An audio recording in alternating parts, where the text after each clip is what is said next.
What is going on, Panther? We are back talking about the Pittsburgh Panthers' home loss to the Clemson Tigers this past Saturday. And what I want to tackle in this video is why Pitt has not been very successful running their offense.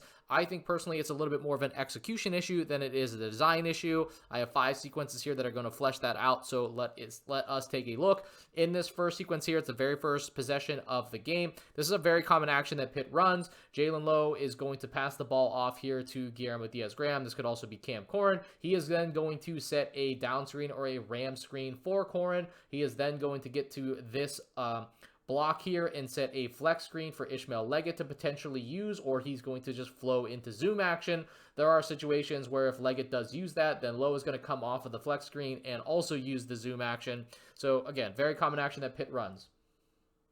So there's the ram screen. Now again, like these just don't do a lot of things. Like this isn't necessarily designed for Corrin to come up here, receive a DHO, and then just go one-on-one off the dribble. But it just doesn't really do much other than have something for Lowe to do. Maybe Corrin catches the ball a little bit more clean if this defender's trailing a little bit more. Here comes the flex screen, signals for Leggett to use it, but instead he flows into the zoom screens. Now again, I mean, that's kind of misdirection. I don't think that's poor execution there, but the amount of congestion that happens here, the spacing could be a little bit better. I think Guillermo can come down a little bit further to allow more spacing here. And so all these defenders are really congested, and the worst part is nobody switches, there's no advantage created, and Leggett's defender immediately just gets right back in front of him. And because of this, Pitt is forced to flow into a side pick and roll with Guillermo and Lowe, and that's not the worst outcome, but that's usually what ends up happening here if they don't get anything out of the initial zoom screens.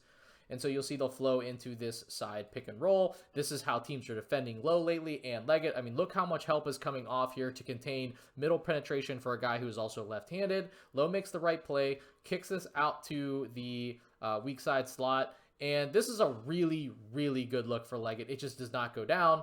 A lot of Pitt's offense early in this one was off second chance opportunities. So, you know, good hustle here by Guillermo. Finds Zach Austin in the right corner for an open 3. Okay, so this is a little bit later. You're going to see a very similar thing. Lowe is going to get this ball to Guillermo. Note there's only 15 seconds on the clock, though, so this is very much against a set defense. I think that's part of the problem as well. Here comes that ram screen. Doesn't really do anything. Maybe allows Corrin to catch the ball cleaner or whatever. Now, instead of coming down and setting this flex screen, I do think the design here for Lowe to just clear this out by coming back and potentially using kind of like one of these zipper cut zooms, and Leggett is going to use the back door, and because Lowe is clearing out all the space, it is a pretty good passing lane. It's just not timed well enough, I guess, for Leggett to catch this. Hits him in the hands. Hunter gets a piece.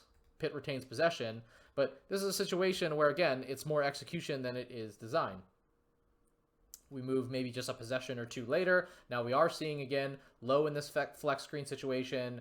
Zach Austin down here, potentially using this back door, and he does, and that clears the space for Lowe to then use the zoom screens. But he kind of gets run off here, and rather than curl this tight and allow this screen to fully function, he takes this high. And Lowe does this quite a bit, and I think that's kind of part of the issue, is if he's not using these screens even when contact is initiated and he creates advantage, if he just takes these high every time, kind of defeats the purpose, and he ends up having to flow into a high ball screen, which is kind of, you know, what Pitt ends up doing at the end of possessions anyways, and this is a kind of a contested, flat-footed 3, no good.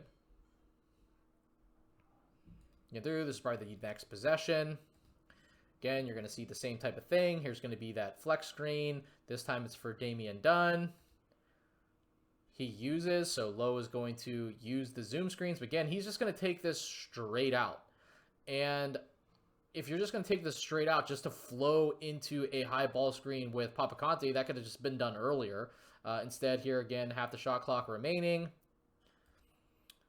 Lowe takes this. Again, advantage created here because of the contact initiated by Conte, that there should be advantage created. Lowe strings this out, and a really good cut by Leggett here. So this is an example of, hey, if you take advantage of screen usage, there are things that are created well. And even though there's like zoning going on back here by Chase Hunter, I think a really good job by Leggett cutting into that space and he just ends up missing the layup. So not terrible design. Lowe makes the most of a ball screen, didn't use the zoom screens, makes the most of a ball screen, and Leggett just misses the layup here. But again, a lot of Pitt's points in the early part of the first half came off second chance opportunities. Hustle there by Dunn. Kicks it out, and a really good just individual play for a 3 here by Leggett. Okay, so we're moving a little bit further in here into the first half. Brandon Cummings on the floor this time. You're going to see, here comes that ram screen. I'm just allowing Corn to, I guess, catch this ball a little cleaner. That doesn't really work out. Cummings chooses not to come over instead of flex screen. He just kind of clears back over here to the strong side. So there's a lot of space in the middle. Now, I think they're trying to defend middle pick and roll here, or maybe they're trying to pick up the fact that, you know, Guillermo is going to dive here. And so it ends up locking Hunter in right under the hoop here the whole time until the action happens here for Leggett now using the zoom screens. Again, like a lot of congestion, but this now Hunter is where he kind of pulls to Austin. And what that allows for is it does allow for on this hedge. Now there's like no one defending the paint, and Leggett makes a pretty good read into Corn here, who kind of exits funny, but ends up with this ball, and there's an and one. So I don't think the design is really the issue that Pitt is running into. It's just oftentimes it's execution. It's in little details. It's in setting the screen. It is in using the screen.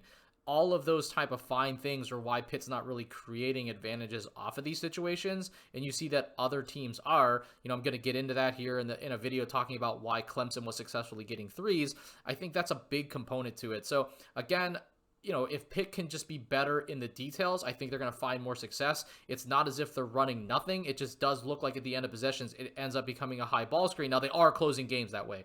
But, you know, at the end of some of these possessions early in the game, the reason it's a high ball screen at the end is because just nothing happens from, you know, any advantage creation in the very beginning of the possession. And they also start running things late in the shot clock, or at least, you know, kind of around the halfway point with the shot clock remaining. And if they can just tweak a couple of those things, I think you're going to start seeing them be a little bit more successful.